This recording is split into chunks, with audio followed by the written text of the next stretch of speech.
Olá, Web3, seja bem-vinda! Hoje temos a honra de receber uma anarquista, mestre em antropologia social, membro Hero do Bitcoin Talk criado por Satoshi Nakamoto, cofundadora da Simbiótica Finance e uma defensora das finanças regenerativas. Foi uma conversa bem descontraída e super carismática que misturou história das civilizações com anarquismo, com Bitcoin, com açaí e muito mais. Ela refletiu por que o sistema tradicional está em cruzada anticripto e como a Web3 pode fazer do mundo um lugar melhor para se viver. E ainda teve uma pergunta polêmica: se Satoshi Nakamoto fosse uma entidade pública, ela seria maximalista? Enfim, vamos para mais um bloco. Let's go! Pegue o seu café e vamos falar de blockchain.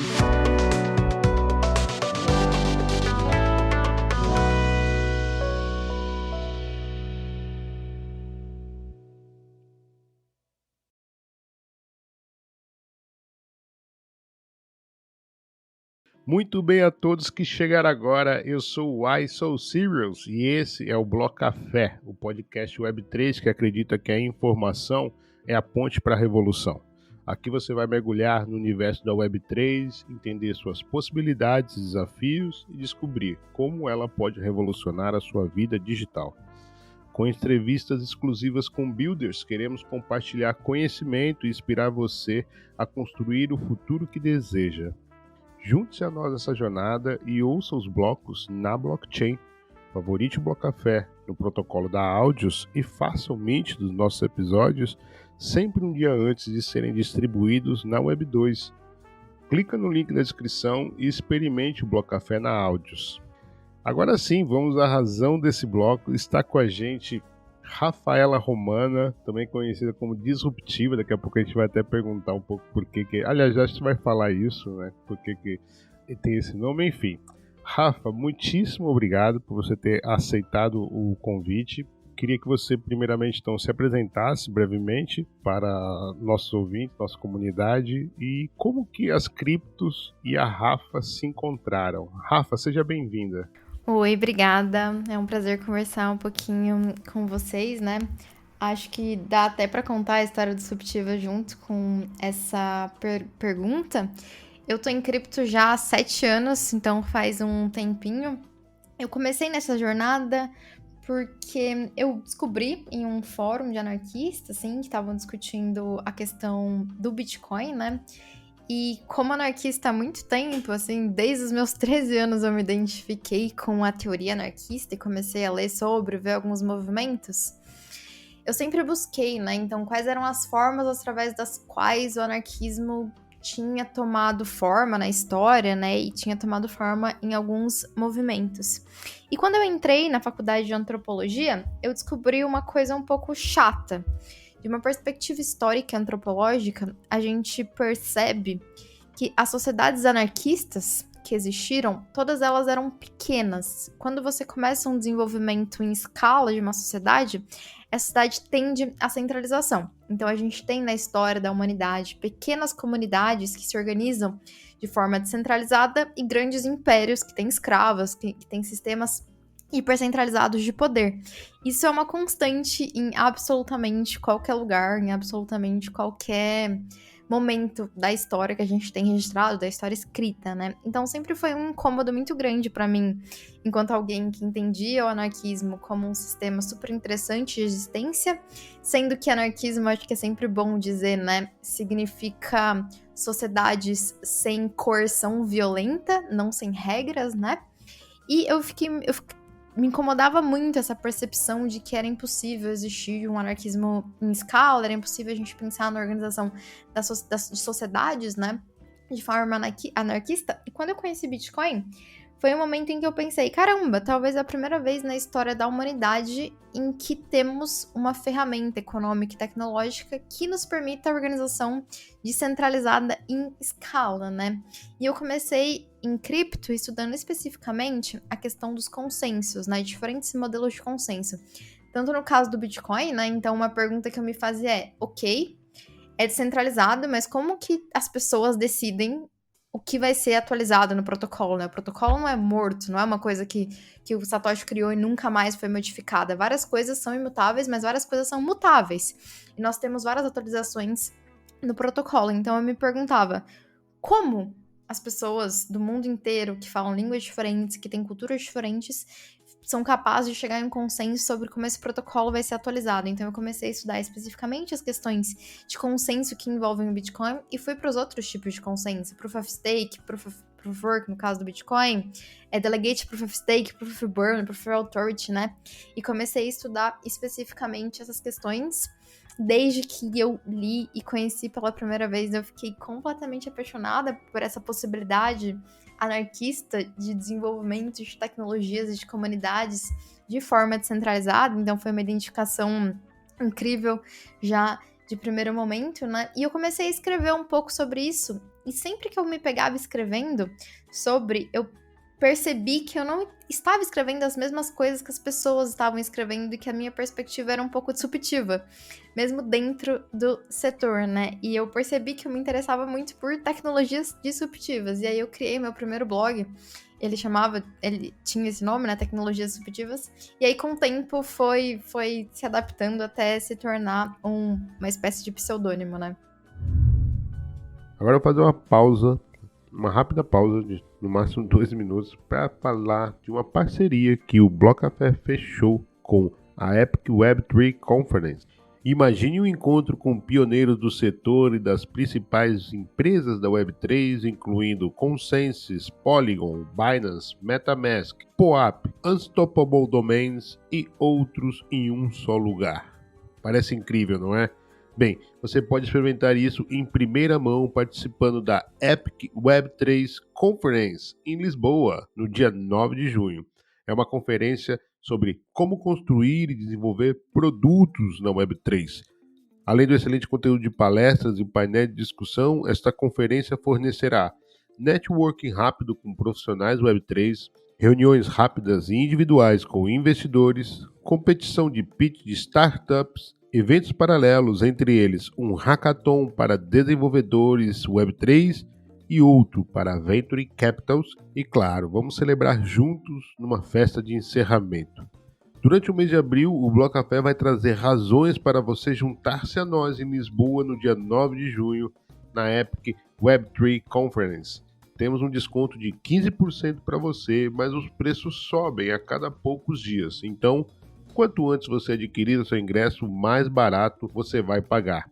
Digite o código promocional BLOCAFÉ15 no checkout para garantir a sua vaga com desconto.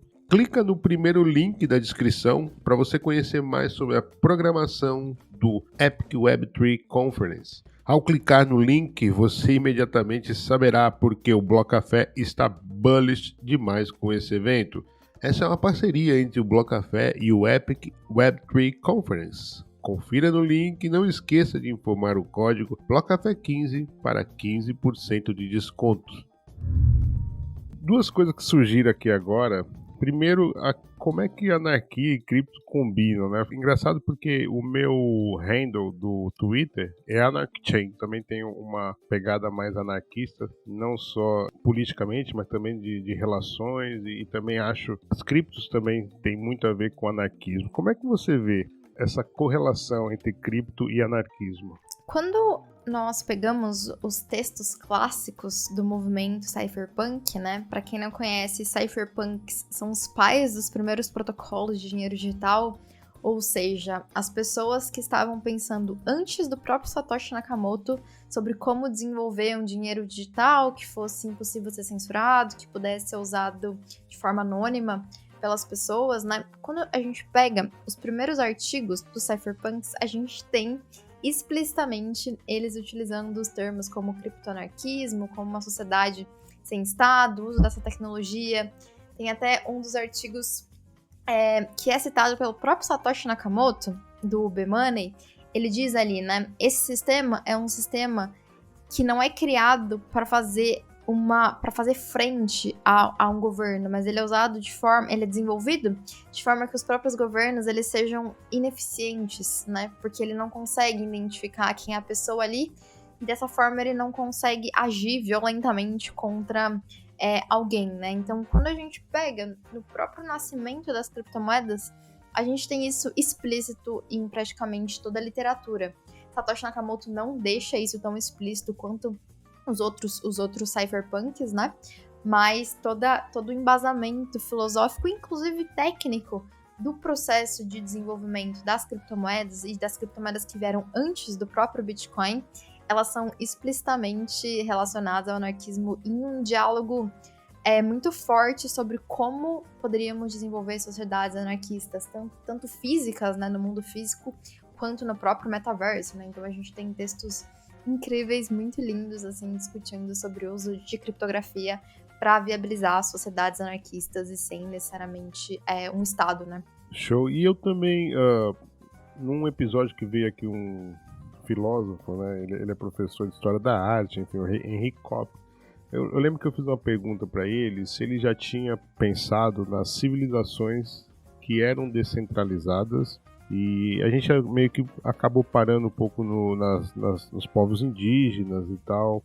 E aí a pergunta aqui, por que você acha que as civilizações centralizadas acabaram dominando o mundo, né? Ou seja, por que a descentralização não vingou? E se você acha que as criptos pode ser um shift para esse modelo descentralizado? O que nós vemos de uma perspectiva, inclusive, antropológica sobre o desenvolvimento das sociedades, é que é muito mais fácil você desenvolver grandes coisas, grandes obras em termos de infraestrutura em modelos centralizados do que em modelos descentralizados. Até para a gente dar um exemplo interessante, pensando dentro do mundo cripto, o Bitcoin, ele é um protocolo que não é super atualizado. A gente não vê o dia inteiro, todos os dias, notícias saindo nos portais sobre novas atualizações do Bitcoin, como a gente vê, às vezes, em outros sistemas, ou como a gente vê no caso de algumas empresas com estruturas mais centralizadas. Isso não significa que o Bitcoin é menos importante, relevante ou menos útil do que esses outros sistemas cuja atualização é feita de forma mais frequente. Mas a descentralização, ela requer processos mais cuidadosos, em algum sentido talvez processos um pouco mais lentos, né? De forma que o processo de desenvolvimento, da forma que ele foi feito, né, nos últimos séculos, eu diria, ele requer um nível de produtividade que as comunidades descentralizadas têm um pouco mais de dificuldade para lidar. E eu acho que isso não significa que necessariamente é melhor uma do que... Não significa necessariamente que esse modelo de desenvolvimento muito rápido ela cria coisas melhores, né? Talvez ela crie mais problemas à medida em que esse desenvolvimento acontece de forma super rápida, mas o que a gente sabe é que o desenvolvimento descentralizado, ele requer mais diálogo, ele requer mais processos, ele requer uma tomada de decisão mais lenta, né? Então, quando a gente vê a discussão em torno da atualização do protocolo Bitcoin, ela é muito lenta, ela envolve muita gente, porque precisa ser assim. Enquanto que os outros protocolos, onde você tem alguém que manda e pode fazer o que quiser, acorda e decide, né? Os processos realmente acabam sendo mais rápidos. Mas acho que não necessariamente ser mais rápido significa que a gente vai ter melhores resultados no longo prazo, né? Acho que é um pouco dessa minha perspectiva, assim, em relação ao processo de desenvolvimento descentralizado de diferentes comunidades, né? Tanto falando de comunidades indígenas, quanto falando de comunidades digitais. Você estava falando aqui agora, eu estava sempre pensando, faço parte da Bankla, né? E realmente existe esse conflito, né? Entre você entregar as coisas na velocidade do mundo real num sistema descentralizado, sabe? E manter a qualidade daquilo que você entrega. Realmente concordo demais com esse raciocínio. Olha, diz uma coisa, Rafa, como é que o anarquista foi parar no Cointelegraph, editora-chefe lá do Cointelegraph Brasil? Foi um processo um pouco natural, eu acredito, né? Dentro do meu processo de atuação no mundo cripto, eu sempre escrevi. Foi como eu aprendi cripto, né? Eu lembro que acho que o meu primeiro post foi em um grupo do Facebook, né? Na época era o Bitcoin Brasil, já tinha 60 mil membros ali, né? Eu perguntei uma coisa que era sobre consenso, né?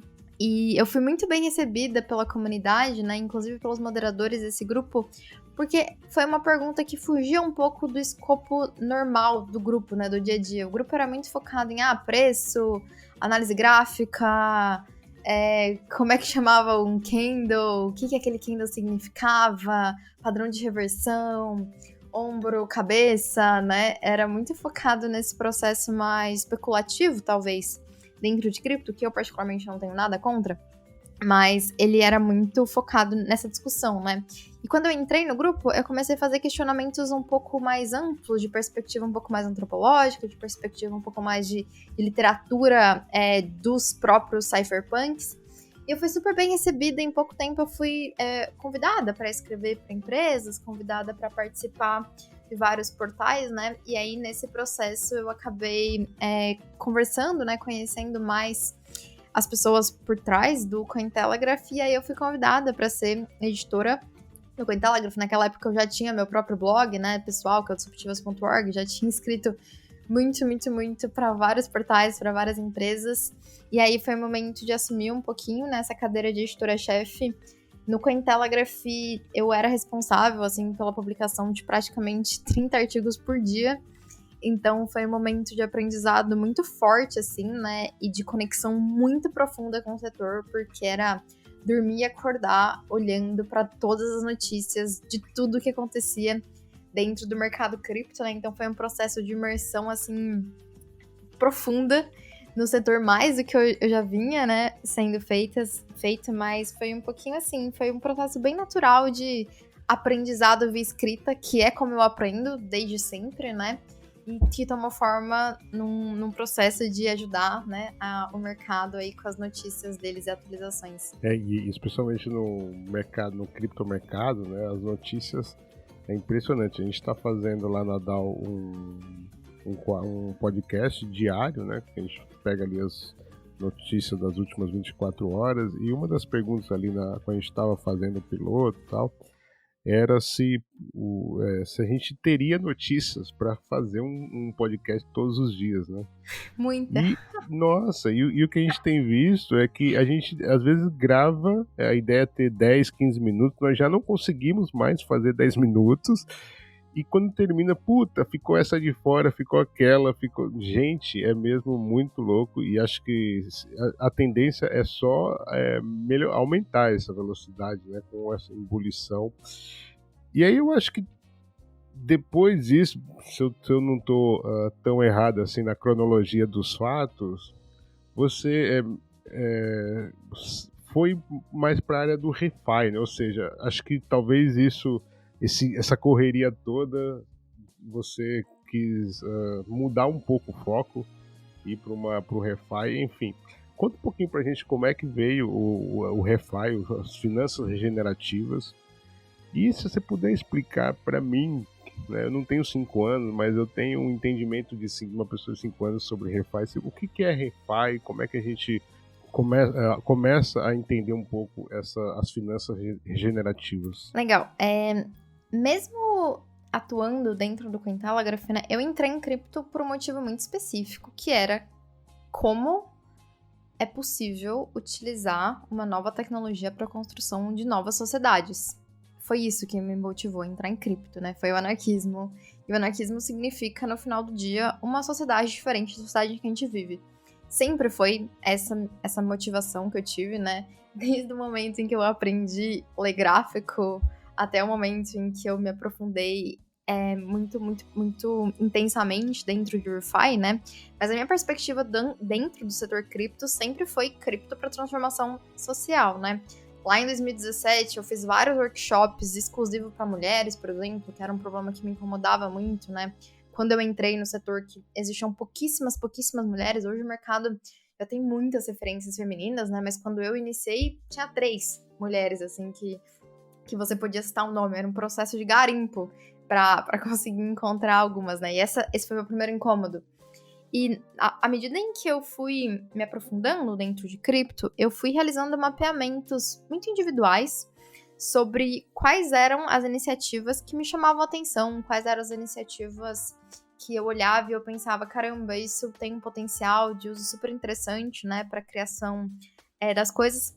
Até que, nesse mesmo grupo, inclusive, que eu entrei, quem é hoje minha sócia, né, ela fez uma pergunta nesse grupo, na época eu era moderadora do grupo já, que era o seguinte: alguém conhece alguma solução de uso de mineração do Bitcoin de fazendas de Bitcoin, né, que mantenha uma fazenda agrícola funcionando, ou alguma correlação entre mineração de Bitcoin e desenvolvimento sustentável territorial, né?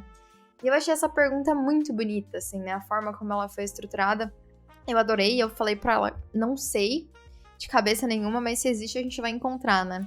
E aí, na época, a gente acabou encontrando um cara na Rússia que usava o calor da mineração, né? O calor das máquinas de mineração das ASICs para manter uma estufa de tomate, né? Então, ele transformava uma externalidade negativa, que é alto consumo energético, e o excedente de energia que sai na forma de calor, para manter uma estufa e para produzir tomates, né? E eu achei muito bonito isso, e aí a gente começou a explorar mais essa intersecção, né? Na época, não existia o termo refi. O termo refi é super recente, acho que tem um pouquinho mais de um ano, assim, mas a gente tava há 4 já explorando especificamente essa intersecção, né? E na época a gente escreveu um paper para uma revista ucraniana para pensar desenvolvimento territorial, usando mineração. Ela é arquiteta, né? Então a gente desenvolveu junto dela e de uma outra colega de arquitetura dela de Harvard também, um modelo de desenvolvimento territorial usando as máquinas de mineração. E a gente começou esse processo, né, de entender basicamente, de forma bem simples, né, como tecnologias, blockchain, criptomoedas, NFTs, podem ser usados para algo de bom, basicamente, né? E aí, um jeito talvez interessante, filosófico, mais simples da gente pensar, né, é o seguinte. Tem uma frase que eu adoro, que eu falo sempre, né, que é assim: você não entende o Bitcoin porque você acha que o dinheiro existe, né? Quando a gente entende esse paradigma, inclusive antropológico também, de que o dinheiro, ele é uma abstração no final do dia, né? Aquilo que faz com que algo tenha valor, tenha preço, né? Então a gente diga, o Bitcoin hoje tá valendo quase 30 mil dólares. O que faz com que esse valor exista, ou que o real tenha valor, ou que uma saca de qualquer coisa tenha valor, é uma sociedade aceitar que aquilo tem valor. Então por isso que a gente tem, na história da nossa humanidade, um monte de moeda, um monte de coisa que foi usada como moeda, né, especificamente. Então a gente teve sal, teve vaca, teve concha. A gente tem na história da humanidade, né, esse dinheiro fiduciário normalmente dura 100 anos, né? A gente tem vários casos de moedas que eram hiperhegemônicas de impérios absurdos que depois param de existir, né? O dinheiro é uma coisa extremamente flexível que é adaptada de sociedade para sociedade. A perspectiva do refi é pensar, e se a gente começar a pensar e construir valor e preço em torno de coisas que são boas para o meio ambiente, que são boas para a sociedade, que fazem algo de bom, além de algo apenas financeiramente bom. Então a perspectiva do refi é uma perspectiva que tenta precificar aquilo que tem um valor, mas não está precificado, e que tem como uma externalidade, né, que a gente chama um resultado, algo que seja bom para a sociedade, para as pessoas e para o meio ambiente, né? Então, um caso, que na minha perspectiva é um dos melhores exemplos de refi, mas que eu acho muito curioso, porque a comunidade refi não fala sobre isso, né? A comunidade refi, na minha perspectiva, ela tem um pouco de um problema, até que a gente chama túnel do carbono, assim, né? Eu chamaria de túnel do clima. Ela fica muito focada em soluções de clima, e quando eu penso em regeneração, ela é regeneração em vários sentidos, né? E um caso que eu adoro, que é um caso que degenerados adoram, e que é um caso que eu acho que a comunidade refi deveria falar mais, né? É sobre o caso dos Move to Earns, por exemplo, né? Então, são esses games que incentivam as pessoas a realizar exercícios. O exercício, no final do dia, é um processo de regeneramento da nossa própria saúde, né? É um processo que faz com que a gente consiga encarar problemas globais que a gente tem hoje, como obesidade infantil, como problemas cardíacos, né? Vários problemas que a gente enfrenta, não só no Brasil, mas na sociedade como um todo, cujos mecanismos existentes, eles são muito mais de lidar com um problema do que evitar um problema, né? Então, quando a gente pensa em refi, é basicamente qualquer sistema que busca criar incentivos econômicos para incentivar alguma coisa que seja não só financeiramente boa, como também boas para os nossos próprios corpos, para as nossas próprias comunidades e para o nosso próprio meio ambiente. Nossa, muito legal, nunca tinha associado o Move to Earn a essa ReFi, né? E realmente faz muito sentido. Eu a conheci num podcast do Papo Pelicano, inclusive também conheci o Papo Pelicano ali nesse teu episódio. E você trouxe um pouco uma coisa, você fala, talvez eu vou falar uma coisa aqui que talvez nem todas as pessoas gostam, que é assim, é o egoísmo, né? De você trazer a ReFi por egoísmo e regenerar a tua própria vida primeiro, sabe? É algo desse tipo, assim. E até pegando esse gancho aí do Move to Earn, a primeira coisa que vem à cabeça quando a gente fala em Stepn, em Move to Earn, é flopou. Lá realmente não tinha como dar certo. Então, como que você colocaria valor no ReFi sem que isso flopasse? Por exemplo, você tem um artigo que você traz o RWA, né, os ativos do mundo real, e você linka ali açaí e cripto, né? O que isso tem a ver? Ótimo. Vamos começar com o flopado. Eu não acho que tenha flopado, né? Eu acho que existe uma diferença entre flopou, deu errado, e uma coisa que a gente tem, inclusive por vários filósofos e vários cientistas da informação, né? Que fala assim, o ciclo de desenvolvimento de qualquer tecnologia, ela necessariamente passa por um crash. Tem até um artigo, né, que eu até publiquei há um tempo atrás, que chama Nada de Bom Acontece sem um Crash, né? Todas as tecnologias que já existiram na história da humanidade, que fizeram disrupções tecnológicas, né? Isso falando desde o processo de desenvolvimento do vapor, né? Até passando por criptomoedas. Ele tem um ciclo que se repete ao longo da história, né? Esse ciclo basicamente é um momento em que a gente tem early adopters, um momento em que a gente tem novos usuários, né, ali fazendo uma adoção, um momento de super euforia, onde todo mundo compra tudo a preços irracionais, e o momento do crash. Depois do crash, a gente tem de novo, né, até o que a gente chama em cripto de momento de acumulação, onde parece que nada tá acontecendo, só tem uma meia dúzia. Aí a gente tem um processo de super subida, de novo, né, de entusiasmo muito grande, e crash. É assim que a tecnologia se desenvolve no mundo nos últimos 5 séculos.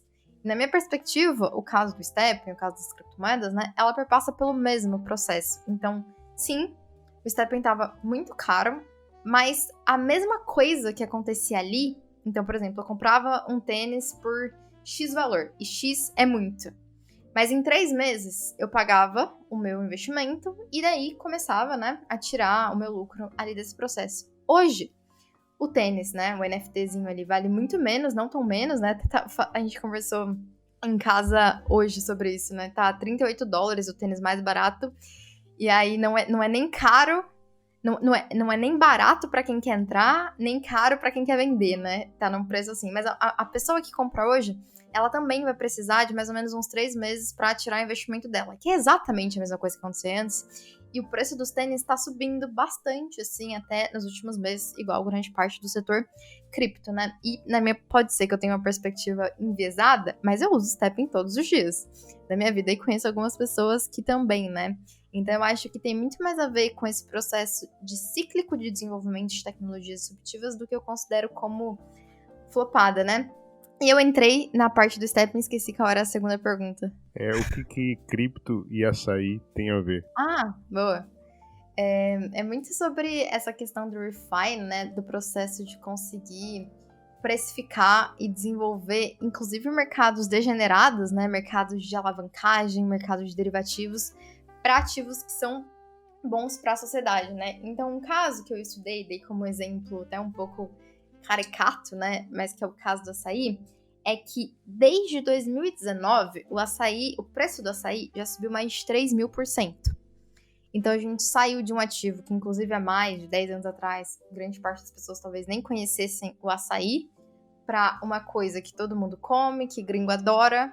E existem poucos lugares que têm capacidade de produzir açaí, né? A Amazônia brasileira é um desses únicos lugares. E é a perspectiva de que, cara, se esse ativo subiu 3.000% desde 2019, com certeza ele é um ativo, né, que poderia ser visto como uma forma de investimento, um ativo para ser colocado em um portfólio, né? Então, a perspectiva de que existem vários ativos naturais, né? O açaí é um deles, mas se a gente está pensando especificamente em biodiversidade amazônica, a gente poderia citar o caso do cupuaçu e várias outras biodiversidades que a gente nem tem ideia, né? Lá na Amazônia tem uma fruta, até esqueci o nome dela agora, mas que ela é considerada por grandes chefes do mundo inteiro como a baunilha amazônica. E é uma frutinha super gostosa, super cara, né? Que é utilizada em restaurantes, assim, de super renome, que poderia também ser uma forma de investimento. E uma forma de investimento, refi, porque grande parte dessas frutas, elas não conseguem existir se não for uma floresta, se não for em um ambiente biodiverso, com condições climáticas favoráveis, né? Então é o processo de entender que existe, né, ativos de biodiversidade que, para existirem, requerem essa natureza, que requerem sistemas regenerativos, mas que, ao mesmo tempo, elas também são viáveis como uma forma de investimento. E pensar como com cripto a gente conseguiria, né, abrir esses mercados de biodiversidade para o mundo inteiro, né? Abrir principalmente a Amazônia para esse processo de investimento, de financiamento de sistemas sustentáveis e regenerativos através de uma perspectiva de retorno financeiro, inclusive, né? Aliando aí, de fato, esses dois paradigmas, o paradigma do impacto positivo, da sustentabilidade, junto com o retorno financeiro e a sustentabilidade econômica. Eu, por exemplo, eu tenho uma pegada mental, uma consciência mental, sou da área mais ecológica também, enfim. E também estou na parte de cripto. E a pergunta assim, né? Eu e quem está ouvindo agora aí fala, pô, legal, vou investir então em refi. Por onde ele pode começar? Não querendo fazer propaganda, mas já fazendo um pouquinho, né? Essa era a minha maior pergunta, né? A minha maior dor dentro do setor. Se a gente considera hoje que existem 22 mil criptomoedas, encontrar os ativos que têm um potencial de impacto é um super desafio, né? E foi o desafio que me incentivou e me motivou muito nos últimos anos em cripto. Então a gente criou, né, o primeiro agregador de ativos de impacto do mundo. É uma espécie de CoinMarketCap, mas só com os ativos de impacto, né?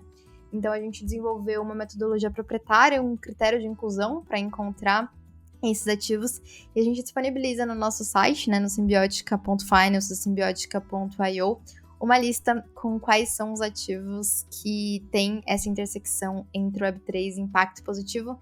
Então é super fácil agora de vocês encontrarem, né? Não foi tão difícil quanto no meu caso, que eu demorei 4 anos para fazer essa lista. E até falando da Simbiótica, a Simbiótica recém foi escolhida para participar do Cello Camp, com mais de 400 aplicações de 70 países e somente 30 foram selecionados, e a Simbiótica foi uma delas. Conta um pouquinho pra gente sobre esse Cello Camp e já agora parabéns por essa conquista. Pois é, a gente ficou sabendo hoje, né? Então, super feliz. Nós temos uma relação muito próxima com a Cello. A Cello foi, na verdade, quem deu o ânimo financeiro pra gente resolver fazer uma empresa, né? Eu nunca tinha pensado em ser empreendedora, né? Tem gente que sempre fala, sou empreendedora desde que eu nasci. Eu nunca pensei em ser empreendedora, né? Como antropóloga, acho que meu sonho era ser escritora, sempre foi o que eu gostei de fazer e fiz mais naturalmente. Mas quando a gente resolveu se aprofundar realmente dentro dessa intersecção, né? A gente ganhou um grant da Cello, né? Para desenvolver o nosso podcast. E desde então, daí a gente começou a fundar a empresa, né? E ter os clientes e realmente estruturar uma empresa. E agora a gente foi, né, selecionado para participar do Cello Camp. O Cello Camp é um programa de 8 semanas que a Cello desenvolve junto com a Upright Venture, né, que é um fundo de VC. E o objetivo é mentorar essas startups escolhidas em temas de Web3 para dar escalabilidade para as soluções delas, né? Então, são 8 semanas em que a gente vai receber mentoria de líderes de empresas, por exemplo, como a Consensus, né, que é dona de absolutamente quase tudo em cripto, do Climate Collective, de Celebs, né, que tem desenvolvido vários protocolos super interessantes, inclusive tem uma veia anarquista deles que eu gosto, assim, né. Então, aí, nas próximas 8 semanas, a gente vai estar bem dentro de Web3. A gente também tem uma viagem pro meio da Amazônia, para Altamira.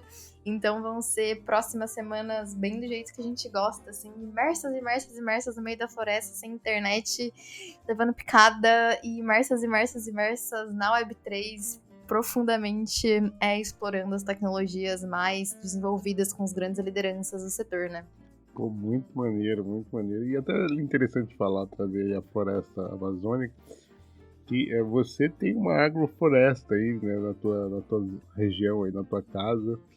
E aí a pergunta, como é que agrofloresta e cripto podem se combinar? Eu sou uma pessoa extremamente pragmática na minha vida, né? E quando eu penso em termos do que eu quero, né? Eu quero mundos mais regenerativos. Pra mim é impossível ficar uma semana sem plantar uma árvore, né? Então tem essa missão que toma muito corpo nos finais de semana, né? Em que eu fico basicamente carpindo mato, arrumando cerca e plantando árvores de todos os tipos, cuidando das abelhas, cuidando de cogumelo, né? Então é um processo bem de divisão, assim, de uma semana muito, muito focada em base de dados, em cripto, e no final de semana muito focado na prática de regeneração mesmo, né? E o que dentro, né, inclusive da Simbiótica, se vocês entrarem no site, tem uma categoria que chama Nature, né? Que é a categoria que não abarca carbono, mas que está focada exatamente nesse processo de financiamento e desenvolvimento de novos modelos de negócio para a valorização da floresta, né? É um caso interessante, assim, né? Eu acho que é o caso das abelhas mesmo, né? A gente tem algumas iniciativas que dizem que 70% dos alimentos produzidos hoje no mundo, eles são viabilizados pelas abelhas, por conta da questão da polinização, né? Então imagina, 70% de tudo que a gente come tem a ver com o trabalho das abelhas. As abelhas deveriam ser pagas, de alguma forma, por esse trabalho, né? Então é um pouco dessa perspectiva de que se Doge pode ter um super valor, por que a gente não pode criar sistemas em que a gente consiga incentivar o próprio processo, né, de criação de novas abelhas, o processo de plantar flores no final das contas, né, que seria, acho que, a forma de pagamento que a gente tem para as abelhas pelos trabalhos que elas fazem para nós, né? Dentro da biologia e da própria ecologia, a gente tem discussões sobre serviços ambientais. Considera-se que mais de 30 serviços ambientais são prestados pelas florestas, né? Em termos de limpeza do ar, em termos de prover água, em termos de polinização pelas próprias existências das abelhas, né? Então, a gente está vendo um movimento bem interessante, tanto do mercado financeiro tradicional, né? A gente já tem algumas opções de investimento relacionadas, por exemplo, à água, né? Água enquanto ativo investível, né? E também a gente tem agora, dentro de cripto, o processo de criação, né, dos primeiros ativos que estão buscando desenvolver essas ferramentas de financiamento dos serviços ecossistêmicos que são prestados pelas florestas, né, o tempo todo para nós, mas que no sistema financeiro tradicional a gente não tem mecanismos muito eficientes, né, para valorizar, para precificar e para investir no processo de desenvolvimento desses serviços ecossistêmicos. A gente está falando bastante, né, daquilo que nós acreditamos, das mudanças que nós queremos ver, mas existe uma cruzada tentando barrar essas mudanças, principalmente do sistema tradicional. Recentemente você fez uma thread no Twitter bem interessante, baseada num artigo na Fortune, que tem uma frase que eu vou ler aqui, que você destacou lá desse artigo, que é, abre aspas, se um atleta recordista fizer campanha por uma regra que torne mais difícil para os outros quebrarem esse recorde, talvez devemos questionar seus motivos. Você acha que essa postura do sistema tradicional acaba sendo um mecanismo de defesa, né? Até pegando, como você falou, todo grande ciclo tem um grande crash. Você acha que é um mecanismo de defesa do sistema tradicional que visualiza o seu próprio crash?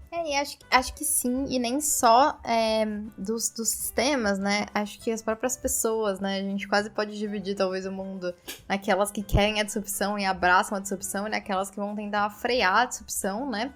E acho que é super saudável até que exista esses dois movimentos, né? Porque um movimento, em certo sentido, quase acaba balanceando o outro em sistemas moderados, né? O que não é o caso quando a gente tem um desses dois agentes sendo o detentor legítimo da coerção, né? Como é o caso do governo, que pode simplesmente te proibir de fazer algo, né? Acho que é muito mais saudável quando a gente tem disputas de forças onde não existe esse uso legalizado da força se as ideias não são...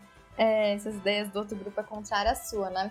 Mas sem dúvida, assim, acho que tá ficando um pouco mais evidente agora, até com as discussões que a gente tá chamando de Operação Choke Point 2.0, né? Que a Operação Choke Point foi uma operação que foi criada no governo de Obama, né? Em que a ideia era você estrangular setores, não pela proibição, mas pela incapacidade desses setores de acessarem o sistema financeiro tradicional, né? Então foi muito utilizado para o caso da indústria de tabaco, para poker, para apostas, né? E agora a gente está vendo esse processo junto com cripto, né? Tem um artigo bem legal do Nick Carter que ele desdobra infinitos acontecimentos de 2023, né? Até, inclusive, começando ali no final de 2022, mas que vai passando por vários acontecimentos que mostram como os Estados Unidos, principalmente, né, os órgãos reguladores dos Estados Unidos, eles em nenhum momento disseram: bancos, vocês não podem prover serviço de cripto, banco, vocês não devem fazer isso, mas que cada um dos indicativos foi no sentido de nós desaconselhamos que. E o que acontece é que quando essas instituições reguladoras, elas desaconselham se as instituições financeiras fazem aquilo que foi desaconselhado, elas não são punidas diretamente, mas elas têm o ranking delas muito, muito baixos, né? Isso faz com que esses bancos parem de querer trabalhar com cripto. A gente tem um processo de estrangulamento de várias soluções, né? Mas, felizmente, o que a gente viu é que quando eles tomaram as decisões mais bruscas, Bitcoin subiu e cripto subiu. Então, é um processo eterno, né? Um pouco de uma guerra, assim. A gente tem até dentro do movimento mais cypherpunk o termo relacionado a crypto war, né? Que é essa guerra contra a criptografia também, que é uma coisa que aconteceu, que está acontecendo. A gente teve no caso do Tornado Cash e vários outros acontecimentos, né? Então, sempre vai ter uma disputa de força acontecendo ali, mas é impossível que a gente consiga... É impossível controlar a inovação, é impossível restringir a inovação. Se ela é estrangulada de um lado, ela encontra uma outra via para conseguir florescer, né? Usando um termo ReFi aqui. Então, eu acho que, com certeza, existe esse processo daqueles agentes que têm mais a perder com esse desenvolvimento, mas a inovação vai encontrando as suas formas. E, Rafa, a gente tem visto a China, por exemplo, fez um acordo com o Brasil, vai passar a negociar com outras formas que não o dólar. A Rússia apoiando a mesma coisa, esse mesmo movimento que seja pago, por exemplo, entre os países do BRICS, com o yuan chinês. A China e a França já fizeram, pela primeira vez, né, uma negociação entre os dois países, também fora do padrão dólar. Os bancos centrais, nos últimos 36 anos, nunca acumularam tanto ouro como tem acumulado em 2023. É o fim do dólar? Curioso, né? Essa semana li algumas coisas, assim, alguns dados interessantes sobre isso, né? No começo da semana, no final da outra semana, no começo da semana, eu vi várias notícias que eu comecei a pensar assim, meu Deus, realmente chegou o momento, o dólar acabou, principalmente quando a gente teve uma notícia bem interessante, que a China conseguiu fazer com que a Arábia Saudita e o Irã, que estão em guerra há muito tempo, né? Eles fizessem uma conciliação em que os dois passassem a usar o yuan para suas próprias negociações, né? Então eu falei, nossa, é isso, já foi, tá acabando, né? E aí, ontem mesmo, eu vi o Urish publicou um vídeo super legal, trazendo alguns dados, né? E aí ele mostrou que 2% da negociação do mundo, ela é feita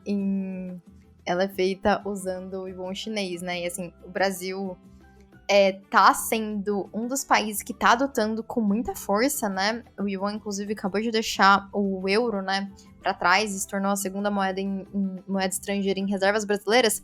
Mas eu acho que daí a gente tem um problema de viés um pouco, né? Como aconteceu no Brasil e a gente viu várias notícias, a gente tem a percepção de que acabou hoje. Mas quando a gente olha de uma perspectiva mundial, de alguns desses dados que o Urish trouxe pra gente, né, ele mostra que 2% só das negociações internacionais estão sendo feitas em yuan e que o dólar ainda responde a 59% dessas negociações. Na história ali, né, nas últimas décadas, era um pouco mais ali, sempre um pouco acima de 60, 65, mais ou menos. Mas a gente parece que, assim, considerando esse número absoluto, né, 2% do yuan para as negociações, 59% ainda para o dólar, acho que é um processo ainda um pouquinho lento, né? Mas acredito que, como todas as moedas que nascem e morrem, o ouro também tem uma data de validade, né? Se a gente considera algumas métricas, 100 anos, 120, 150, é ali a data de expiração das moedas, né? Então o dólar tá chegando nessa data também. Então temos alguns dados conflitantes sobre, mas eu acho que sim, tende a perder bastante hegemonia ao longo dos anos ainda, né? Eu também acredito que é o início desse fim, mas esse fim vai ser geracional e talvez eu não vou ver a mudança do padrão de moeda. Mas eu até lembrei, quando você estava falando isso daí, eu trouxe os dados aí, eu até lembrei que quando o Blocafé completou 10 episódios, eu celebrei isso, né? Fiquei muito feliz e eu falei que parece pouco, né? 10, mas 2 meses atrás esse número era 0. Né? Então é sinal de que as coisas estão crescendo também, né? Então 2% é pouco, mas precisa passar por 2% para virar 50%, né? Então realmente fica aí a pergunta. E aí nesse movimento aí, né, até da gente pensar nessas mudanças da civilização com moeda, quem que você acha que é o candidato principal a substituir o dólar? Seria o yuan? Você acha que o Bitcoin entra nessa história? O que a gente está vendo hoje, né, realmente é um processo de maior adoção do yuan, mas particularmente eu acho que faz muito pouco sentido a moeda de um país ser a moeda de comércio internacional, por um motivo lógico, né? O país que é detentor disso vai ter sempre um benefício acima de outros. E não faz sentido que esse benefício exista, na minha perspectiva, né? Então, de uma perspectiva um pouco lógica, eu acredito que a gente vai ver, talvez, a criação de uma moeda cesta, no caso, né? Que não seja formado só por uma moeda, mas seja formada por uma junção de diferentes moedas. E quando eu penso nessa perspectiva, faria sentido que o Bitcoin fizesse parte, né? A gente tem, inclusive, os Estados Unidos como um grande detentor de criptomoedas hoje do Bitcoin, né? Uma parte do supply tá ali com eles. Inclusive, eles acabaram de anunciar a venda de 9 mil Bitcoins, né? Que foram apreendidos em 2012, da época do SegWit. Mas eu acho que faria bastante sentido que a gente visse o nascimento de uma moeda que é lastreada em várias moedas fortes, na qual o Bitcoin e o ouro teria potencial de fazer parte também. Bom, Rafa, deixa eu falar de uma outra curiosidade aqui também, que o Blocafé nunca entrevistou uma Hero Member do Bitcoin Talks. Né? Para quem não sabe, o chat é um fórum criado pelo mítico, ou pela mítica, né? Não se sabe, Satoshi Nakamoto. E traz um pouquinho pra gente isso, como é que é participar lá daquele fórum mítico criado pela Satoshi. Cara, Bitcoin Talk é incrível, assim.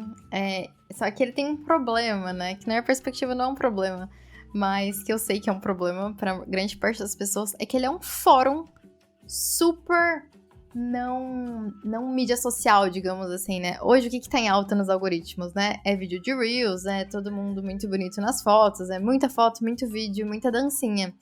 E é praticamente impossível você fazer isso dentro do Bitcoin Talk, né? É um fórum onde cada um tem um pseudônimo e você vai escrever textos para as pessoas, né? Inclusive, se você abrir a conta hoje, ele nem vai te deixar escrever mais de um post em um determinado período, acho que para os primeiros até meia hora, assim, né?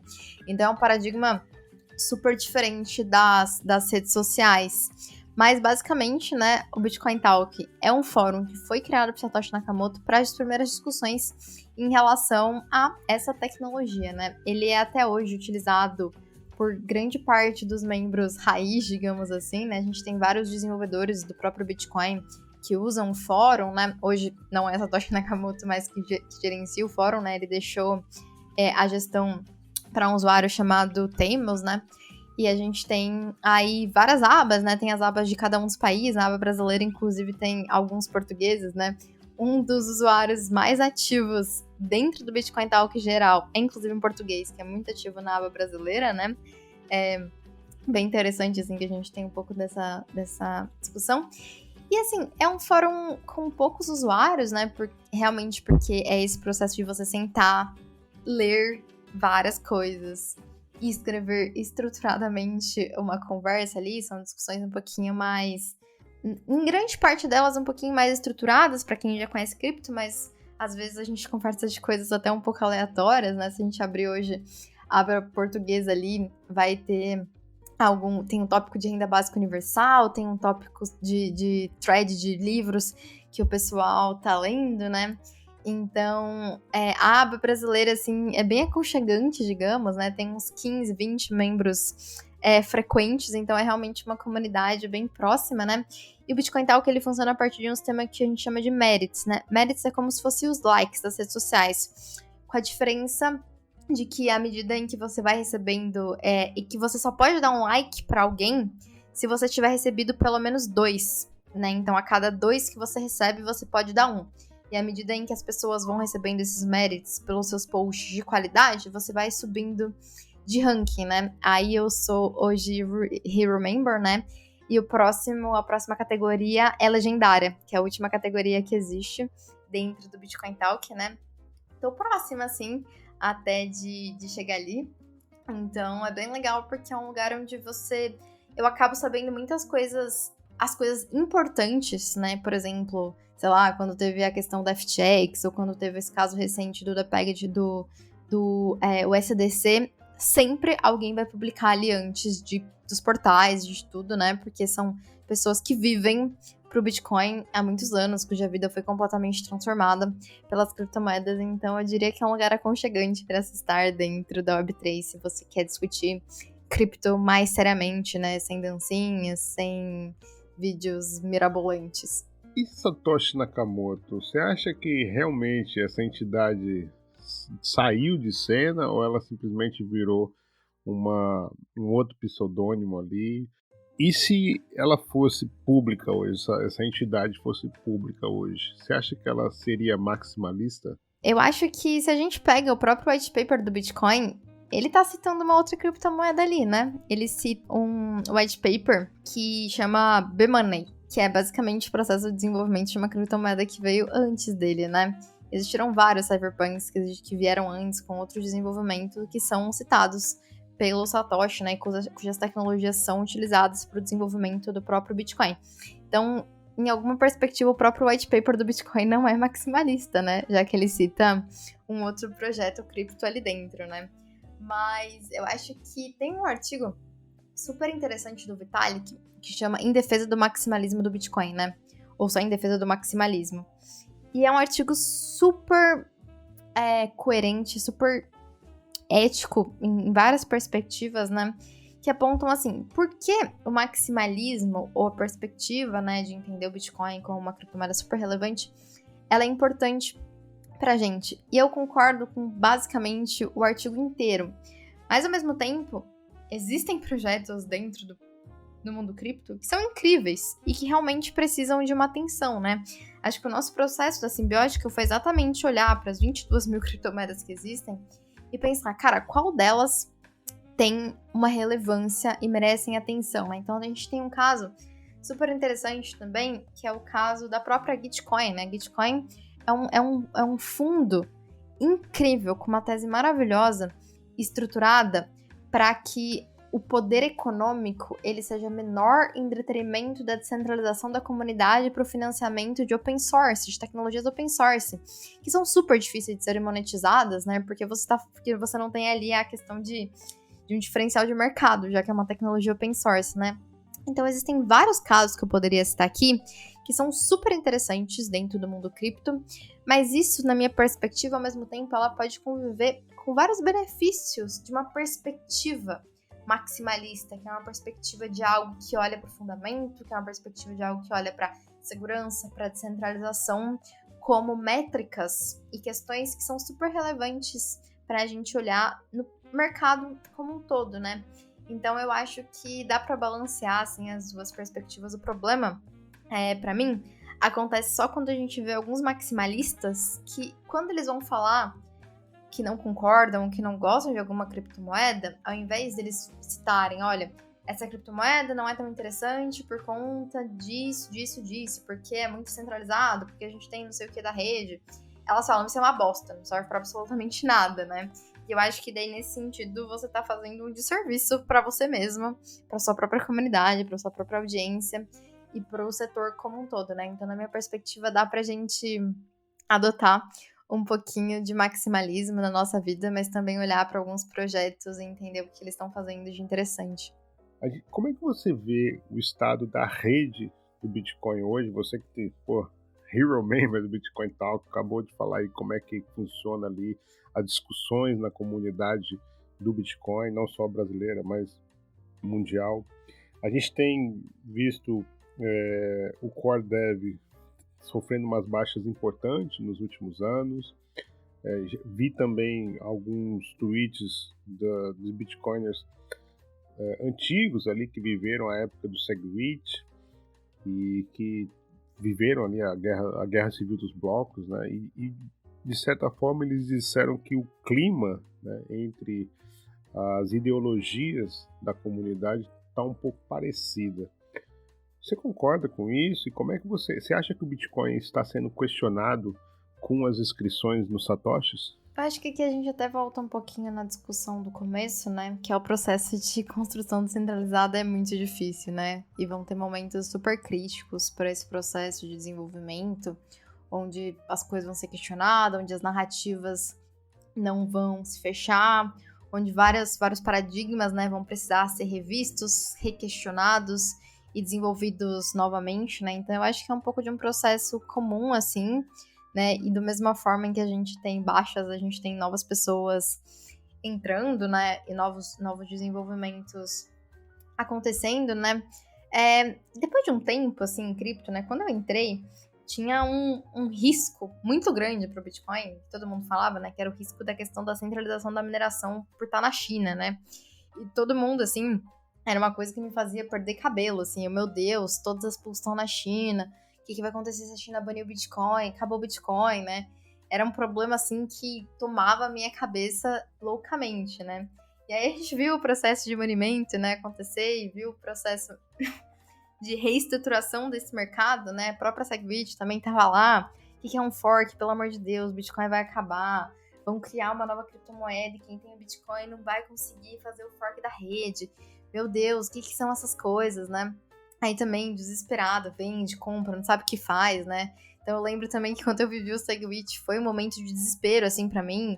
Aí na sequência você começa a perceber que na verdade os forks são super bons porque você tem duplicação da moeda, mas quando você passa o primeiro fork você não tem ideia disso, né? Então, depois de um tempo, assim, você acaba percebendo, e acho que é até uma coisa pra vida, né? É que a regra é o conflito. A regra não é a harmonia. A regra de tudo é o conflito. Até uma coisa que viver no interior te faz perceber, assim, né? Que são as vacas se chifrando, as ovelhas se chifrando o dia inteiro. Não é harmonia e sombra. É sol na cabeça chifrada o dia inteiro. Então eu tenho um pouco a perspectiva de que o caos e o conflito, eles fazem parte de todos os processos naturais e de desenvolvimento de qualquer comunidade e que tentar sufocar esse processo é a pior coisa que existe, né? Então tem conflitos, tem que lidar com conflito, tem baixa, o que faz, né? Tem novas pessoas, novos protocolos, como que a gente consegue orquestrar, assim. Mas eu acho que é um pouco desse processo de entender que a vida acontece de forma mais caótica do que a gente gostaria que acontecesse. Olha, e eu tenho também um momento ali que eu tenho feito, tô gostando muito das perguntas vindas da comunidade, então eu faço um tweet sempre ali, 1-2 horas antes, perguntando, né, o que você perguntaria para Rafa Romano? E uma em especial, pedi ao Pedro, essa eu pedi mesmo pessoalmente ao Pedro, porque foi ele que fez esse gatilho, ele que sugeriu eu convidasse aqui pro Blocafé, inclusive um shout-out aí pro Marcelão, que fez essa ponte aqui, muito obrigado ao Pedro, ao Marcelão, mas enfim, o Pedro tem uma pergunta para fazer, que é, como ser engajada com o Bitcoin e ao mesmo tempo ao ReFi, especialmente pela questão energética? Boa! Eu tenho a impressão que uma das discussões menos entendidas dentro do setor cripto é a discussão do gasto energético do Bitcoin, né? Isso acontece porque é uma discussão super complexa. mesmo de ser feita, né? Mas eu, enquanto alguém do ReFi, que inclusive é muito crítica, né, em relação a esse processo, tenho zero problemas, na verdade, com o processo, né? A gente, recentemente, a gente rodou uma pesquisa com alguns tokens, né? Na verdade, acho que foram 15 blockchains, né? E a gente pediu pro nosso developer, que tá, inclusive, em cripto há muito tempo, assim, desde 2014, ele tá em cripto, o nosso CTO, né? E a gente falou assim, cara, a gente quer desenvolver uma metodologia aqui proprietária pra gente analisar um pouco da questão de eficiência energética das blockchains, né? O que você acha que a gente pode fazer aqui? A gente conversou com algumas pessoas, leu algumas metodologias, né? E a gente resolveu estudar, fazer uma pesquisa de qual seria a eficiência energética das blockchains, considerando os nodes, né? Não considerando os mineradores, mas considerando os nodes, só para que a gente conseguisse rodar para várias blockchains, né? Porque hoje a gente tem poucas que usam Proof of Work, né? E especificamente pra gente, pouquíssimas usam Proof of Work. Então a gente rodou a questão da qual é a eficiência energética por nó. Para isso, a gente precisa saber quantos nós, basicamente, né? A gente precisaria saber quais são os requerimentos mínimos para se rodar o nó, considerando o que a gente chama de uma máquina eficiente, né? E foi muito interessante porque a gente rodou essa pesquisa, né? Para essa metodologia para 5 blockchains, considerando os requerimentos mínimos que as próprias documentações delas listam e considerando uma máquina eficiente. E o Bitcoin foi a segunda mais eficiente de todas as blockchains, né? Considerando esse consumo por nó. A única que ganhou do Bitcoin foi a Web Energy, que é uma blockchain de eficiência energética, né? Então foi super legal, assim, pra gente rodar essa pesquisa para perceber que, considerando o estado da arte hoje, em termos de eficiência energética, o Bitcoin é uma das melhores, né? Só que como ele é muito maior e tem a questão da mineração, esses números, eles são modificados, né? Mas em termos do que é possível fazer, eles são praticamente... o Bitcoin é praticamente menor, né? E tem vários pormenores dentro da discussão, né? Tem um pormenor no sentido de que o que é mais importante? É questão climática ou é o processo de inclusão financeira? Os dois são importantes. Não dá pra eu dizer isso aqui é um gasto energético muito grande se eu tô considerando que eu tô fazendo o processo de inclusão financeira de um monte de países e um monte de pessoas, principalmente do sul global, né? E de países em desenvolvimento. A própria questão do uso da energia do Bitcoin ter vindo, historicamente, de lugares que tinham excedente energético, né? Então, a gente tá falando de um alto consumo, mas um consumo de uma energia que, de outra forma, seria desperdiçado, né? Durante o processo de desenvolvimento da mineração na China, grande parte dessas máquinas, elas estavam alocadas na zona rural, onde a gente não tinha absolutamente nenhum centro de uso dessa energia. Nós temos vários casos interessantes de mineradores sendo estabelecidos em locais em que tinham esse problema, né, do excedente energético. Então, eu acho que tem, né, um pouquinho desse ponto de que a eficiência é super boa. A gente tem um ponto de que isso serve para algo, então a gente não tá falando de desperdício de energia, mas a gente tá falando de energia para criar um sistema mundial e internacional que permita inclusão financeira e sem censura. Estamos falando de uma energia que historicamente foi usada de lugares que eram desperdiçados. A gente está falando de uso de energia que, em grande parte, é hidrelétrica, que, dependendo da sua corrente de discussão, é considerada uma energia renovável, né? E tem um problema também muito grande, é que muitas vezes as pesquisas, né, que falam, para o Bitcoin escalar, ele precisaria de 2 terras. Eles desconsideram que o Bitcoin, na verdade, ele escala em camadas, né, não como um prédio. Então, a gente não soma isso para saber o número de transações. Quando a gente considera a própria Lightning, né, às vezes é uma transação que está sendo registrada na rede, que ela é responsável por 500 transações que aconteceram embaixo delas, né. Então, daí os números também acabam ficando um pouquinho mais complexos. Mas para a gente entender a questão da mineração, a gente precisa entender de matriz energética de país, precisa entender que onde os mineradores estão, quem está reportando o quê, para que isso serve, comparar com o sistema financeiro tradicional, comparar com vários outros sistemas. Então é uma discussão extremamente difícil que normalmente o que eu vejo é as pessoas pegando dados completamente aleatórios, completamente descontextualizados, para falar Bitcoin é horrível, Bitcoin vai acabar com o mundo, NFT não deveria servir para nada, não dá pra gente desenvolver uma tecnologia que tem esse gasto energético, né? Então, da minha perspectiva, principalmente essa perspectiva de que não só olha para clima, mas que olha para o impacto de forma geral, né, desde o move to earn até a inclusão financeira, eu particularmente não tenho nenhum problema com ser de ReFi e ser super entusiasta de Bitcoin. Maneiro. E uma outra pergunta, o tio Sardinha, que aliás cunhou o bloco número 4 aqui no Bitcoin, grande mestre Sardinha, ele pergunta, Rafa, na sua opinião, qual a maior barreira de aceitação para os no-coiners? Cara, eu acho que é um pouco de medo e falta de curiosidade, na verdade. Eu lembro que durante a escola, assim, eu fui bem próxima de uma amiga, né, que depois se tornou economista. Eu lembro num carnaval, assim, eu tenho a tendência, às vezes, a ficar um pouco alcoolizada e falar de cripto bastante, com, tipo, segurança da balada, com todo mundo, assim. E aí eu lembro que a gente tava no carnaval, assim, e ela tava falando, não, eu não entendo cripto, não sei o quê. Eu falei, cara, vem cá. Olha isso aqui, vamos contar quanto tempo a gente vai demorar pra fazer uma wallet no meio do carnaval, assim, e fazer uma transação, e eu fazer uma transação pra você. E foi uma coisa de, tipo, sei lá, 1 minuto e meio, no meio do carnaval, assim, e aí a gente abriu uma wallet ali, né, e fez, assim, uma transação de sats ali. Eu falei, qual que é a dificuldade? Porque você, economista que trabalha num banco, tá me falando que você não entende? Olha isso aqui, né? Então eu acho que tem um pouco desse processo de falta de curiosidade, né, de usar mesmo e ver o que é aquilo. E tem um pouco de um paradigma curioso, que eu acho que é o paradigma de tentar entender demais. Talvez seja até um pouco controverso dizer isso, né?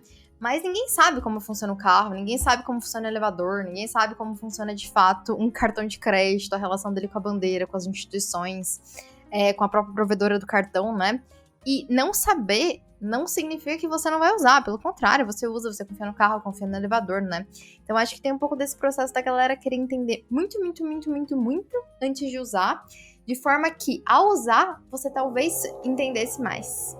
Eu acho que essa questão que você está falando aí de entender muito, acho que ela está muito ligada à tese de investimento, né, que você vai fazer, mas não na questão da solução tecnológica, né, que é isso daí, é a aplicação dela no dia a dia, né.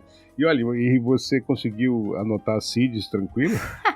Então, a gente só anotou ali para fazer o testezinho, né, era só para mostrar para ela que ela tava falando que era muito difícil, mas era só porque ela nunca tinha feito. E, Rafa, e aí aproveitar que tem uma antropóloga, ou seja, uma pessoa da humanas aqui no Bloco Café, para filosofar um pouco em como a Web3 tornaria um mundo melhor para se viver. Eu acho que existem, claro, limitações, né? E setores nos quais a tecnologia blockchain, ela tem maior usabilidade, né? O caso de violência e a questão da segurança é um caso pouco debatido, né? E que existem pouquíssimos casos, assim, tirando segurança hiperdigital, né? Não são casos muito explorados, inclusive não são explorados dentro do próprio mundo de impacto, né? Recentemente, eu participei de um evento na Amazônia, né? Que era um evento focado em discutir soluções de impacto para a região, né? E todo mundo que começava a falar da região, né, sempre cita o problema da violência de Manaus, o problema de violência da região, que é um dos maiores do Brasil, né? E aí todo mundo citava, né? Ah, não, tem esse problema, tem um problema de violência, tal. Eu falei assim, cara, mas e as empresas e as startups que estão desenvolvendo soluções de segurança? Eu não vi nenhuma. E, inclusive, elas nem entram na tese, né, desses investidores de impacto. Elas não seriam investíveis, digamos assim, da perspectiva da tese, né? Então eu acho que a gente tem um problema de não olhar para segurança como um problema a ser resolvido em nível de iniciativas, né, privadas. Claro que a gente tem todas as iniciativas públicas, né, em torno de segurança pública, mas é um problema que eu acho que é pouco endereçado na perspectiva de empreendedorismo, nada endereçado na perspectiva de impacto e também nada endereçado da perspectiva de soluções de cripto para esse processo de desenvolvimento, né? Então, sem dúvida, é um setor que acho que precisa de mais inovação de diferentes perspectivas, né? E aí, claro que perpassa pelo processo de educação, claro que perpassa por várias outras frentes, né? Que aí sim são endereçadas pelas iniciativas de impacto, que a gente tem expoentes dentro do mercado cripto, né? E aí eu acho que algumas iniciativas, né, que valeria a pena ser citada nesse processo de inibição de violência a partir do processo de desenvolvimento de educação, a gente tem um caso brasileiro, né, Play for Change, que tem feito vários projetos, assim, focados no desenvolvimento, inclusão financeira e educação para as comunidades de favela e comunidades em situação de vulnerabilidade, né, que acho que é um caso interessante, assim, para quem não conhece, conhecer um pouquinho mais. A gente tem a própria Carol, né, do Educar Mais, que tem feito um processo bem interessante também, mais em loco, né, mais, assim, no lugar mesmo, para resolver o problema ali daquela localidade, que são iniciativas brasileiras, né, super bonitas, assim, feitas por pessoas que se dedicaram já a vida a esses problemas e estão encontrando dentro do mundo cripto, né, um mecanismo de escalabilidade para o desenvolvimento dessas soluções. Então eu acho que dentro de cripto, a gente tem essa perspectiva de educação sendo abordada para lidar com esse problema de violência, né? Mas, e falando de uma forma geral, para responder a pergunta, né?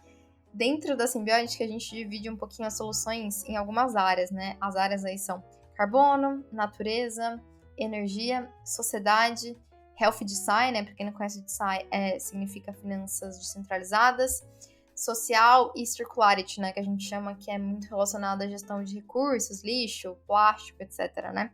Então, essas são as vertentes que a gente encontrou mapeando o setor inteiro, que a gente considera que a blockchain tem mais casos de uso colocados em prática, que são os casos que têm potencial de fazer coisas boas para o mundo, né? Então, quando eu penso em o que a blockchain está fazendo de bom no mundo, eu penso nesses setores, né?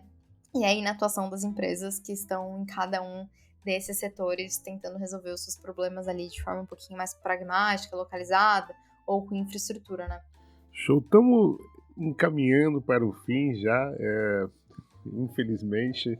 Tem uma última pergunta que eu faço sempre, que é uma continuação da primeira pergunta e uma amarração de tudo que a gente falou até aqui. Por que você ainda está em cripto, Rafa? Acho que não existe nenhum outro lugar que eu deveria estar ou que eu gostaria de estar, né? Até como a gente pode pensar, assim, né? Enquanto antropóloga, eu nunca encontrei um ambiente em que eu era muito entendida, digamos assim, né? Eu me sentia super parte, né? O anarquismo tem várias formas de atuação, desde as formas um pouco mais drásticas, como o caso, por exemplo, dos black blocs, né, em algum sentido.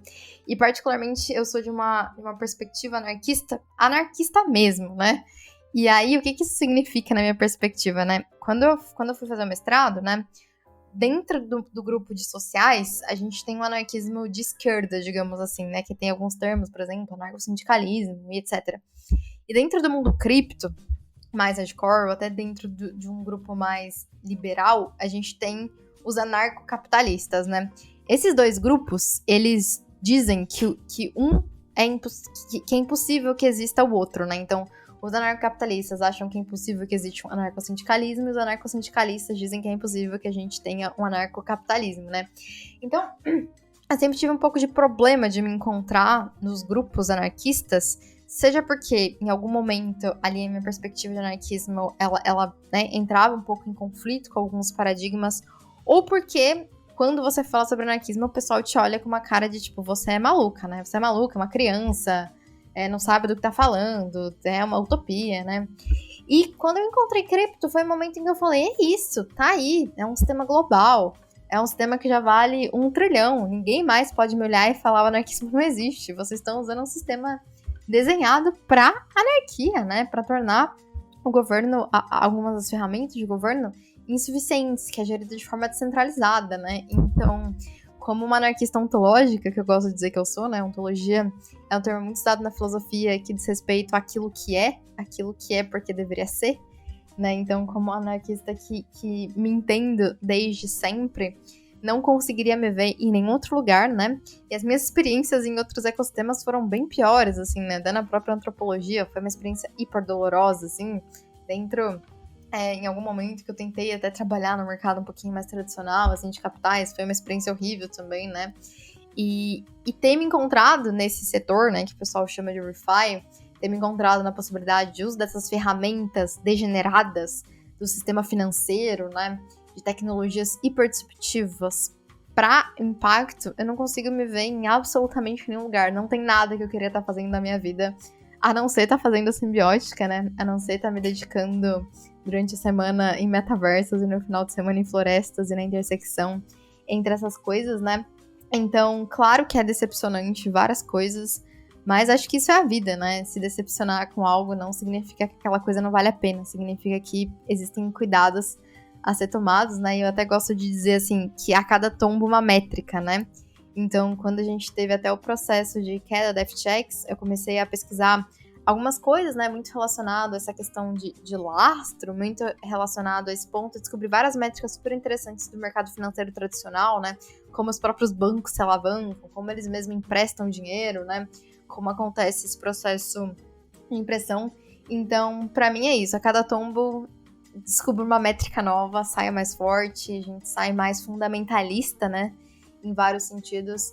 Então, pra mim, os tombos fazem parte, assim, do processo, né, ninguém aprende a andar de bicicleta sem cair, esfolar o joelho, e pra mim é um pouco disso, assim, e continuo sempre entusiasmada, apesar dos momentos em que a gente fica um pouquinho assim, mas não consigo me ver fazendo absolutamente nada diferente do que eu tô fazendo agora. E engraçado que quando você estava falando dessa divisão que existe no anarquismo, né, do anarcocapitalismo e do sindicalismo, eu pensei assim, bom, o anarcocapitalismo eu sei que aceita bem o Bitcoin, inclusive muitos ali são maximalistas. E do lado sindicalista, eles aceitam o Bitcoin ou eles condenam? Acho que mais condenam antes, assim, hoje não sei muito, né? Não é um movimento que eu tô muito próxima, assim, mas na época da faculdade, por exemplo, né? Na época do mestrado, especificamente, em que eu estava ali, né, na FEFELESH, né? Porque eu fiz mestrado, eu fiz na USP, e aí a gente tem, né, ali como um ponto focal no desenvolvimento da esquerda, né, no Brasil, era olhado com olhos pra falar no mínimo, assim, grande desconfiança, digamos, né? Mas eu acho que é um pouco do processo que a esquerda, ela, historicamente, né, tem essa desconfiança muito grande com o mercado, né? A instituição mercado. Então, a esquerda, ela tem essa dificuldade, né? Ou essa, não, nem digo dificuldade, mas ela tem essa perspectiva crítica em relação ao mercado como um todo. E isso faz com que o Bitcoin seja colocado dentro dessa mesma sacola, digamos assim, né? Do mercado de capitais, do mercado de especulação. E nesse sentido, também não é visto com os melhores olhos, né? Mas acho que os grupos também são super heterógenos, né? E existem, assim como existem os banqueiros que não gostam de cripto, né? Existem muito provavelmente alguns anarco-sindicalistas que gostam de cripto, né? Então eu acho que, apesar de uma macro tendência talvez contrária, devem existir grupos ali que consigam olhar para essa perspectiva, olhar para a tecnologia, né, como uma perspectiva um pouquinho mais simpática, mas durante o meu mestrado não era olhado da melhor forma de todas, não. Eu fiz essa pergunta porque eu li um livro do Mark Alizad, chama Criptocomunismo, em que ele defende que o Bitcoin é a realidade do sonho de Marx. Bom, agora vou chamar um quadro. Vem aí, CryptoPong. E a pergunta é, tá preparada, Rafa? Tô preparada? Vamos lá. Bom, a primeira é sempre ele, Bitcoin. Vida. Na minha perspectiva, me trouxe amizades, amor, trabalho, sonho, muitas coisas. Então, talvez seja vida. Satoshi Nakamoto. O anarquista mais pragmático e objetivista que já conhecemos. Web3. Uma disrupção que ainda requer um caminho para o potencial ser atingido. Metaverso. Gosto dos de floresta e o que me fazem caminhar na praça. Inteligência artificial. Tô usando bastante no trabalho. Segurança digital. Sempre é contrária ao conforto, mas vale muito a pena ficar desconfortável. Descentralização. Gosto. Queria que a gente conseguisse se organizar mais de forma descentralizada. O que falta para adesão popular das criptos é? Uso. Mais uso e talvez menos teoria, mais colocar em prática as coisas. E mais carnaval também, né? Mais carnaval para explicar pros amigos. Olha, você tem alguma blockchain preferida? Olha, Acho que Bitcoin continua sendo, né? Mas, igual eu citei, a Celo foi super importante para o processo de desenvolvimento da simbiótica. Então, é uma blockchain que tem, pessoalmente, um apreço para mim. Interessante, inclusive, a Mila é uma das que está na watchlist aqui do Bloco Café. Quero conversar bastante sobre a Celo com ela. E você tem alguma rede que quer distância? Acho que todos os bairros devem ser visitados, né? Tem essa perspectiva. Um dia, eu fui apresentar um projeto que rodava na Binance Chain, né? E uma pessoa me disse, e um expert até, né? Tem vários projetos desenvolvidos. Ele me falou assim, você pode pensar as blockchains como bairros. A Binance é o bairro que tem os gamers, quem tá jogando poker, a galera que tá apostando, né? Então, para um projeto de impacto, talvez não seja a solução ideal. Considerem outra blockchain, né? Então, eu acho que às vezes eu quero jogar, me divertir, às vezes eu quero reflorestar, às vezes eu quero silêncio para ler um livro e ser um pouquinho mais maximalista. Então, eu acho que todos os bairros têm o que se aproveitar, assim como todas as blockchains. Show, adorei essa resposta. Você se considera uma maximalista? Só de vez em quando. Crash Luna, o que foi o Crash Luna? Foi mais um dos crashes que tem que acontecer pro setor evoluir. E a insolvência da FTX? Um caso muito evidente que mostra porque o Bitcoin foi criado, pra gente não ter intermediários. Tornado Cash. Uma continuação da guerra contra a criptografia que a gente enfrenta já há algumas décadas e vamos continuar enfrentando sempre. Twitter com o logo da Dogecoin. Cara, achei legal. Eu tenho uma perspectiva de que, apesar dos memes, né, serem muita especulação dentro do mercado financeiro por não ter um caso de uso, pra mim os memes representam, de uma perspectiva antropológica, uma marca muito específica da nossa cultura. Então, tem um lado meu que gosta. Ethereum flipa Bitcoin? Difícil, hein? Mas em performance tende a, numa correlação de normalmente 1,5%. O capitalismo vai morrer? Talvez daqui a muito, muito tempo. Acho que a cultura e a vida, ela é muito fluida, né? Assim como nossa, assim como o planeta vai, os sistemas são extremamente fluidos e inovações sempre vão acontecer nos DNAs, na biologia e nos sistemas financeiros também. Anarquismo. Ontológico é o que eu mais gosto. Symbiotica Finance. O processo em que a gente entende que juntos a gente sempre pode ser melhor. Rafaela Romano. De dia uma coisa, de noite é outra. Rafa, o que é cripto? A possibilidade de transacionarmos assim como sempre foi feito na história da humanidade, todo mundo podendo fazer parte, e onde as trocas acontecem simplesmente porque duas pessoas estão interessadas em trocar alguma coisa. Então é isso, pessoal. Com a palavra possibilidade, chegamos ao fim desse bloco. Eu quero agradecer enormemente a Rafa por essa conversa maravilhosa. Eu desejo muito sucesso para a Simbiótica, para os teus projetos.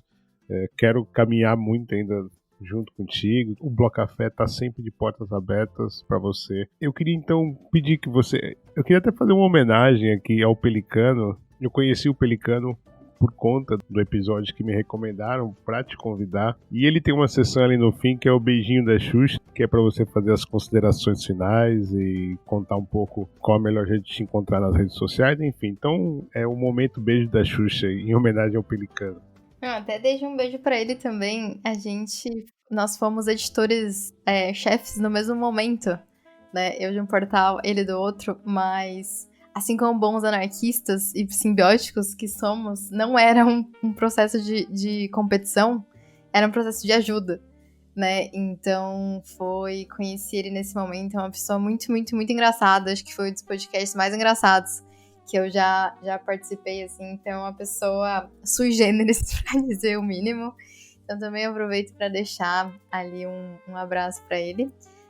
Para me encontrar, Rafaela Romano ou Disruptivas, em praticamente todas as redes, Simbiótica e Simbiótica Finance, né? Em alguns lugares. Twitter não deixa o nome Simbiótica Finance, tem mais caracteres do que pode, então tá como Simbiótica Fi, só. E por isso, e aí tem o meu próprio site também, o disruptivas.org, que tem os artigos anarquistas, antropológicos, cripto ali, sobre uma perspectiva multifacetada dessas questões. E o site da Simbiótica, né, simbiotica.io ou simbiotica.finance, vocês nos encontram. Então estamos em absolutamente todas as redes, assim como disse que gosto de todas elas, então vocês conseguem encontrar a gente aí em vários lugares. E quero aproveitar para deixar um beijo e um oi também pro Thiago, que falou que eu já dei um oi pra ele uma vez, então vou deixar um oi e um beijo pra ele aqui também. É mesmo, um beijinho da Xuxa. Olha, muito legal, eu adorei demais e queria então agradecer também, além da Rafa, a nossa comunidade pelo carinho da sua audiência. Eu espero que vocês tenham gostado, assim como eu gostei desse bloco. E eu e a Rafa vamos ficar por aqui, mas como sempre, vem aí a Francisca Miguel para dar uns recadinhos. Então é isso, até a próxima, gente. Até mais, beijo! Nossa, foi muito bom conhecer a Rafa. E mais legal ainda que foi uma sugestão da comunidade. Então, se você tem alguma pessoa que você acha que deve vir para o Blocafé, faça como o Pedro, fale com a gente que vamos adorar receber a sua sugestão. Não sei se você já sabe, mas o protocolo POAP anunciou na semana passada que passará a cobrar por NFT. No Twitter do Blocafé já rolou uma discussão maneira com a comunidade. Sugeriram virarmos uma coleção de NFT na rede Polygon ou irmos para a Blockchain Flow. Estamos avaliando todas as possibilidades para que essa memória digital permaneça gratuita e segura para você. Mas por enquanto, ainda estamos distribuindo POAP. E uma das formas de você receber um link para mintar o seu POAP gratuitamente é comentar #Simbiótica em qualquer post do Blocafé dessa semana. #Simbiótica e se puder clicar no primeiro link da descrição para nos ajudar com os números de redirecionamento para o evento Epic Web3 Conference. Só de clicar no link já ajuda a gente pra caraca. Obrigada! Dúvidas, críticas, sugestões ou parcerias? Entre em contato com a gente através do Twitter ou e-mail blocafé@proton.me. Todos os links, incluindo da Rafaela Romano, estão na descrição. Até a próxima, gente! Tchau!